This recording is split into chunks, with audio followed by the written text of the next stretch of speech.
Lalewetika was a drunk, and in April 1805 he fell into a drunken stupor. The story has it that the stupor was so deep and so long that his family thought he had died and was preparing for his funeral ceremony when he recovered consciousness.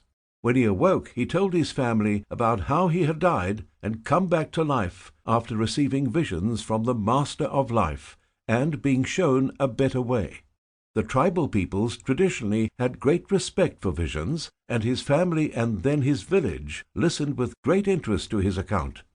After his first visions, Lalewetika gave himself a new name, Tenskwatawa, usually translated as open door, with the meaning he was the door to access the Master of Life, an entryway to a new future.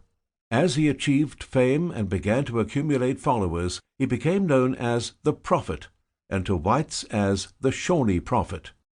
In his visions, the Creator gave Tenskwatawa detailed instructions for the Indian peoples, and gave him visions of hell, but also of what the earth would look like if the tribes stopped fighting each other and returned to the ways of the ancestors.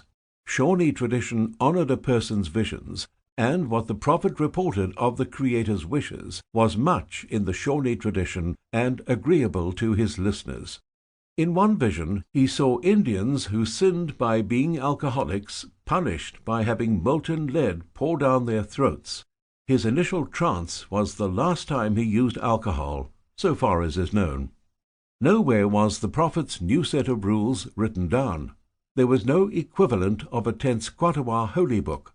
Many of the details of his prescriptions are known from interactions that followers had with other Indians and with whites, and some whites raised as Shawnee or who were captives provided information. The religion was a whole way of life, and its rules were learned orally and retained in memory. In essence, the Master of Life, the Creator who appeared in Tenskwatawa's visions, directed the Indian peoples to unite and to return to the old ways. When the peoples returned to the old ways and fully divorced themselves from the present, the old world of ample game and ample crops would reappear, and the Americans would be swept away. Repeated visions allowed him to elaborate on the basic themes. The prophet's new religion was not just for the Shawnees, as he saw it as the Creator's wish for all the Indian peoples. Indians must stop fighting one another and live in peace. They must, at all costs, avoid alcohol.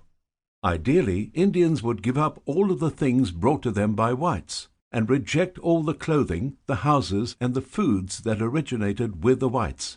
Indians should not eat the meat of creatures like the Europeans had brought, pork, beef, and mutton. Stone and wood should replace metal. Indians should wear the dress of their ancestors, made from the skins and furs of native animals. Gardens should grow the old foods the Creator approved of, which was corn, beans, squash, and potatoes. Men should shave their heads and proudly wear the traditional scalp lock. Property was to be shared. The prophet said that single men must marry, and that wives should obey their husbands, and that men should take only one wife.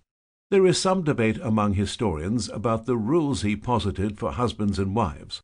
Traditionally, Shawnee women had their own councils that advised the tribal leaders, in effect sharing power, and at least one historian claims that the prophet's rules eliminated the women's councils and advocated that husbands beat their wives if they were disobedient.